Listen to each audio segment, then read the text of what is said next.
کہ شب برات کی حقیقت کیا ہے، اس رات میں نامہ اعمال کیوں تبدیل ہوتے ہیں،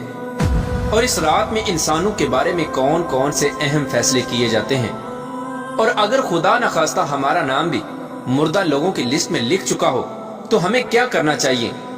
اس رات کتنے لوگوں کی مغفرت کی جاتی ہے، اور اس رات کون سے وہ بدبخت لوگ ہیں جن کی مغفرت نہیں کی جاتی، اور حضور صلی اللہ تعالی علیہ وآلہ وسلم نے اس رات کون کون سے عمل کرنے کا ارشاد فرمایا، اور با تقاضۂ مسلمان ہم کو شب بارات کو کس طرح گزارنا چاہیے۔ پیارے دوستو، ان تمام تر سوالات کے جوابات قرآن و حدیث کی روشنی میں آج کے اس ویڈیو میں ہم آپ کو بتائیں گے، لہٰذا آپ سے گزارش ہے کہ ہماری اس ویڈیو کو اینڈ تک ضرور دیکھیے گا۔ پیارے دوستو، شعبان المعظم کی 15ویں رات کو شب برات کہا جاتا ہے۔ شب رات کو کہتے ہیں اور برات کے معنی ہے بری ہونا، چونکہ اس رات کو مسلمان توبہ کر کے اور اللہ تبارک و تعالیٰ کی بارگاہ میں اپنے گناہوں کی معافی طلب کرتے ہیں، اور اللہ تبارک و تعالیٰ کی بارگاہ میں اپنے گناہوں کو چھوڑنے کا عہد کرتے ہیں، تو اللہ تبارک و تعالیٰ اپنی رحمت کے صدقے بے شمار مسلمانوں کو جہنم سے نجات دیتا ہے، اس لیے اس رات کو شب برات کہتے ہیں۔ حضرت عطا بن یسار رضی اللہ تعالی عنہ بیان فرماتے ہیں کہ لیلۃ القدر کے بعد شعبان کی 15ویں رات سب سے افضل رات ہے۔ پیارے دوستو، آپ کو بتاتے چلیں کہ شب برات فرشتوں کے لیے اللہ تبارک و تعالیٰ نے عید کا دن مقرر کیا ہے، جس طرح کہ اللہ تبارک و تعالیٰ نے زمین پر رہنے والے انسانوں کو 2 عیدیں عطا فرمائیں، اسی طرح اللہ تبارک و تعالیٰ نے آسمان والوں کے لیے بھی 2 عیدیں مقرر کر رکھی ہیں، ایک شب برات اور دوسری شب قدر۔ انسان چونکہ یہ دونوں عیدیں دن میں مناتے ہیں،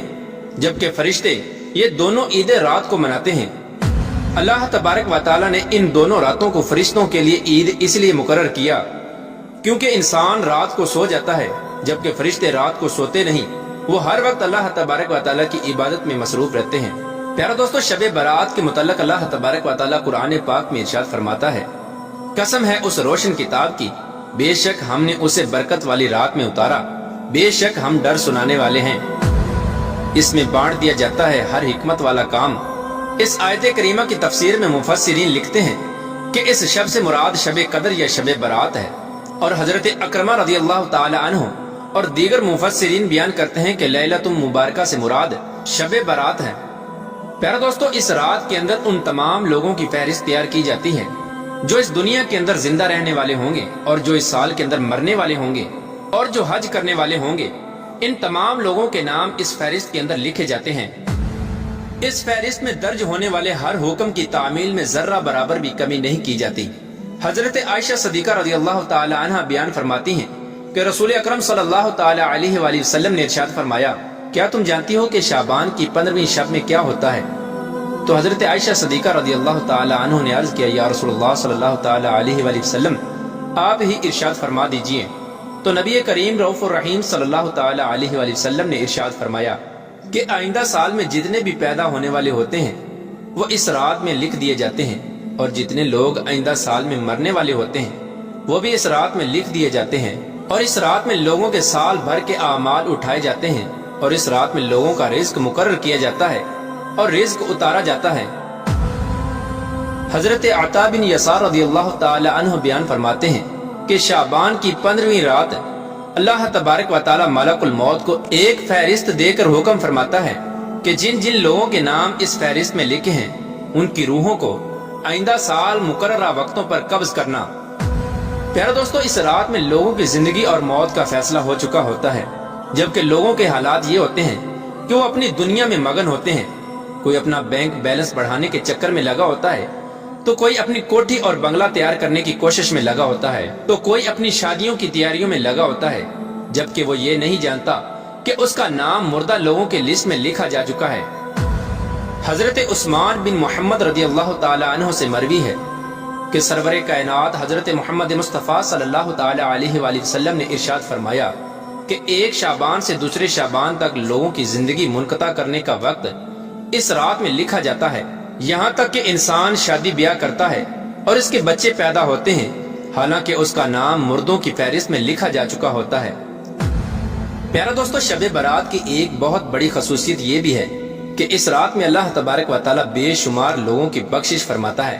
جیسا کہ حضرت عائشہ صدیقہ رضی اللہ تعالی عنہ بیان فرماتی ہیں کہ ایک رات میں نے حضور اکرم صلی اللہ تعالی علیہ وآلہ وسلم کو اپنے پاس نہ پایا تو میں آپ کی تلاش میں نکلی۔ میں نے دیکھا کہ حضور پاک صلی اللہ تعالی علیہ وآلہ وسلم جنت البقیع میں تشریف فرما ہیں، اور آپ صلی اللہ تعالی علیہ وآلہ وسلم نے فرمایا، کیا تمہیں یہ خوف ہے کہ اللہ تبارک و تعالی اور اس کا رسول تمہارے ساتھ زیادتی کریں گے؟ میں نے عرض کیا، یا رسول اللہ صلی اللہ تعالی علیہ وآلہ وسلم، مجھے یہ خیال ہوا کہ شاید آپ کسی دوسری اہلیہ کے پاس تشریف لے گئے ہیں۔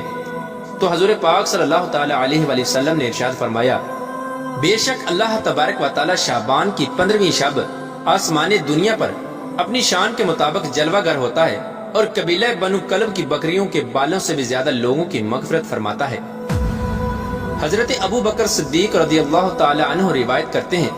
کہ حضور اکرم صلی اللہ تعالی علیہ وآلہ وسلم نے ارشاد فرمایا کہ شعبان کی 15ویں شب میں اللہ تبارک و تعالی آسمان دنیا پر اپنی شان کے مطابق جلوہ گر ہوتا ہے، اور اس شب میں ہر کسی کی مغفرت فرما دیتا ہے سوائے ان لوگوں کے جو شرک کرنے والے ہوں اور بغض رکھنے والے ہوں۔ اور ایک دوسری روایت میں آتا ہے کہ نبی کریم رؤوف الرحیم صلی اللہ تعالی علیہ وآلہ وسلم نے ارشاد فرمایا کہ اللہ تبارک و تعالی شعبان کی 15ویں شب میں اپنے رحم و کرم سے تمام مخلوقات کی بخشش فرما دیتا ہے سوائے ان لوگوں کے جو شرک کرنے والے ہوں اور کینہ رکھنے والے ہوں۔ حضرت عبداللہ بن عمر بن عاص رضی اللہ تعالی عنہ سے روایت ہے کہ حضور اکرم صلی اللہ تعالی علیہ وآلہ وسلم نے ارشاد فرمایا کہ شعبان کی 15ویں رات میں اللہ تبارک و تعالی اپنی رحمت سے 2 شخصوں کے علاوہ سب لوگوں کی مغفرت فرما دیتا ہے، ایک وہ شخص جو کینہ رکھنے والا ہو، اور دوسرا وہ شخص جو کسی کو ناحق قتل کرنے والا ہو۔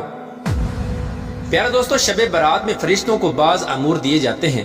اور شب برات ایک ایسی رات ہے جس میں اللہ تبارک و تعالی مسلمانوں کی مغفرت فرماتا ہے اور دعاؤں کو قبول کرتا ہے، جیسا کہ حضرت عثمان رضی اللہ تعالی عنہ روایت کرتے ہیں کہ حضور اکرم صلی اللہ تعالی علیہ وآلہ وسلم نے ارشاد فرمایا، جب شعبان کی 15ویں شب آتی ہے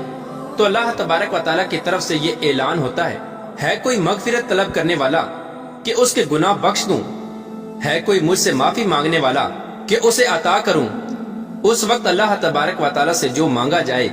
وہ ملتا ہے، وہ سب کی دعا قبول فرماتا ہے سوائے بدکار عورت اور مشرک شخص کے۔ حضرت علی رضی اللہ تعالی عنہ سے روایت ہے کہ غیب بتانے والے آقا و مولا حضرت محمد مصطفیٰ صلی اللہ تعالی علیہ وآلہ وسلم نے ارشاد فرمایا، جب شعبان کی 15ویں رات آتی ہے تو رات کو قیام کرو اور دن کو روزہ رکھو، کیونکہ غروب آفتاب کے وقت سے ہی اللہ تبارک و تعالی کی رحمت آسمان دنیا پر نازل ہو جاتی ہے، اور اللہ تبارک و تعالی ارشاد فرماتا ہے کوئی مغفرت طلب کرنے والا کہ میں اس کو بخش دوں، ہے کوئی رزق مانگنے والا کہ میں اس کو رزق دوں، ہے کوئی مصیبت زدہ کہ میں اسے مصیبت سے نجات دوں۔ یہ اعلان طلوع فجر تک اللہ تبارک و تعالی کی طرف سے ہوتا رہتا ہے۔ پیارا دوستو، حضور اکرم صلی اللہ تعالی علیہ وآلہ وسلم نے ارشاد فرمایا کہ شعبان میرا مہینہ ہے اور رمضان اللہ تبارک و تعالی کا مہینہ ہے۔ روایات میں آتا ہے کہ حضور اکرم صلی اللہ تعالی علیہ وآلہ وسلم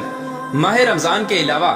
شعبان المکرم میں سب سے زیادہ روزے رکھا کرتے اور اللہ تبارک و تعالی کی عبادت کے لیے کمر بستہ ہو جاتے، اور حضور صلی اللہ تعالی علیہ وآلہ وسلم شعبان المبارک میں بہت زیادہ اللہ تبارک و تعالی کی عبادت کیا کرتے اور صحابہ کرام کو اس کی تلقین کیا کرتے۔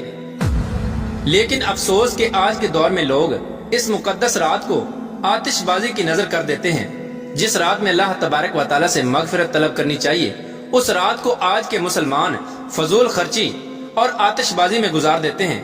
اور اللہ تبارک و تعالی کو راضی کرنے کی بجائے الٹا ان گناہوں کے اندر مبتلا ہو کر اللہ تبارک و تعالی کی نافرمانیاں کرنے لگتے ہیں اور اللہ تبارک و تعالی کو ناراض کر بیٹھتے ہیں۔ پیار دوستو، اس رات کے اندر ہمیں کثرت سے اللہ تبارک و تعالی کی عبادت کرنی چاہیے اور ہمیشہ ہمیشہ کے لیے اپنے گناہوں سے توبہ کرنی چاہیے، کیونکہ ہو سکتا ہے کہ ہمارا نام بھی ان لوگوں کی فہرست میں لکھا جا چکا ہو جو اس سال مرنے والے ہیں۔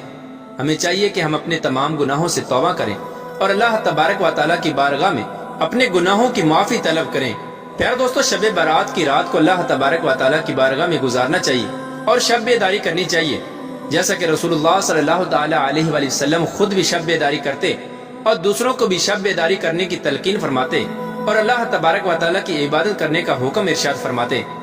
اللہ تبارک و تعالی سے دعا ہے کہ حضور پاک صلی اللہ تعالی علیہ وآلہ وسلم کے بتائے ہوئے راستے پر چلنے کی توفیق عطا فرمائے اور حضور صلی اللہ تعالی علیہ وآلہ وسلم کی محبت کے اندر جینا مرنا نصیب فرمائے، اور اس رات کے صدقے اللہ تبارک و تعالی ہماری